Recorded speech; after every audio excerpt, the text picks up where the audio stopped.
On guard, ready, fence.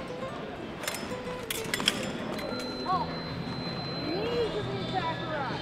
Touch, 3-0. When I first found out about fencing, I was 12. I saw an article in the newspaper, Daily News, about 1995, late 95, two fencers going to local nationals. Nationals, I think, is held in North Carolina that year. And I'd always looked around and always watched sword fighting movies and stuff. I always thought it was neat. And looking for a new sport at that time, I started running cross country. And I saw the article in the paper, and how much I thought it'd be something neat to try. That first night I got there, we went through some basic footwork, and it was just a very different atmosphere. You know, you don't see many sports that use a sword. From the first night, I thought I liked it. And once you stuck with it, it was 17 years.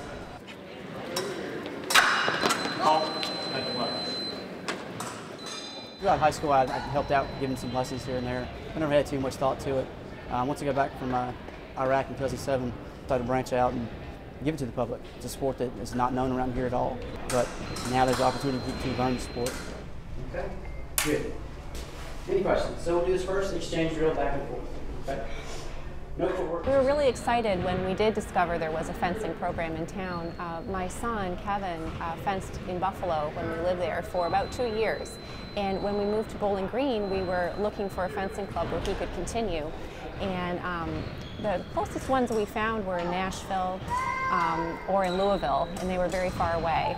So we inquired through WKU program, and we found Stephen, and he started his own club, and we were just very excited to have the opportunity.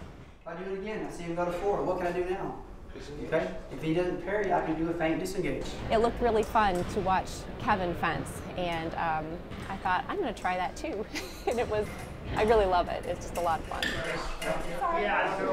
That first class was like any time you go into an initial experience, was kind of nerve-wracking. Didn't know what to expect, didn't know how my instructor was going to be or the people around me.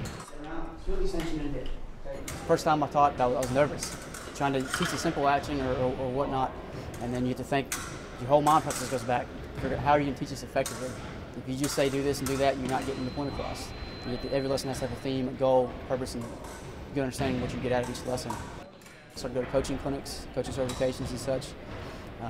First time I did my actual class with my actual business, the Bowling Green Fencing Academy, I was nervous, but the main thing is I knew my material, knew what to do and how to teach it, and that nervousness goes away with time. But there's a big difference, big change from competing in a sport and then teaching someone else how to do it, because you have to transfer all your skills and knowledge and understanding to the student so they're able to grasp that and effectively apply it.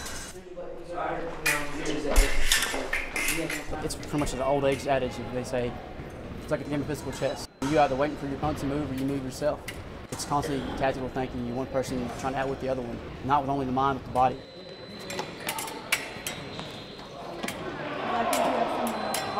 What you're doing is you're fighting to control the distance.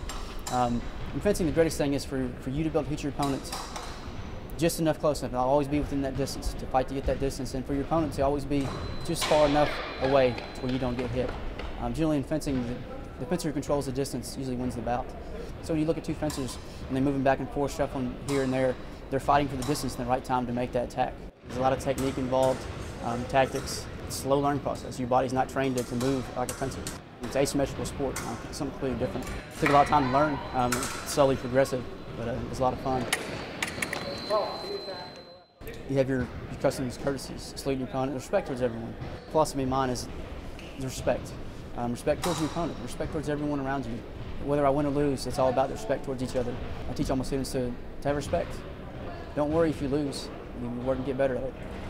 Everything comes in time, we won't always win. And always respect your opponent whether you win or lose. Stephen Fisher is a fantastic instructor, very patient, very knowledgeable. He is able to tailor the class to many different skill levels and age levels. We have kids that are 13 and 14, the attention span of 13 and 14-year-olds. And then we got older people like myself who have tried other things and have been able to bring that, and he's been able to make the classes interesting for every skill level. Okay, you have improper thrust. The blade bends the other way. Okay, blade is generally tempered to go and bend one way only. He's very knowledgeable. He's very passionate about his sport. He's just, you can tell he really enjoys defense, and it's infectious. The rest of the class, we can't help but love defense too. I'm not a very aggressive person, but in fencing, if you don't step out there and attack your opponent, you aren't going to get touches, and so that's kind of really helped me be a little bit more forward. One of the things I've learned from Mr. Fisher, just dedication. You've got to do this every day. And the simple things are what's important. You need to do your footwork, because from your feet come your base, and from that is what you build everything else on. So his just pushing us to make sure that we do things every day to get better. And that's what he wants. He wants us to get better. Back, parry forward, direct for a post. Okay? And begin. The biggest thing I want them to pretty much learn from every lesson I give is that whatever I teach is that they're able to effectively apply it within their fencing. Some actions we do may not always work, but the majority of them will, and it's very important that you're able to effectively apply that. The main thing is my lessons that have a specific goal in mind, that they take away just enough and they're able to apply it in their bouts. Since I started teaching, the greatest thing is that I'm able to teach my students something, and that they're able to apply it, and I can watch them apply it, and I can let them see and understand the things that I've taught them. That's the biggest goal as a teacher, to teach someone and have them apply that and use that in their life and in sport of fencing. Good. I started fencing, and ever since then, I may have had a year and a half or so off of it when I was in the military and such, but it's probably one thing that's always stuck in my life, that I've always done. I've never gotten tired of it.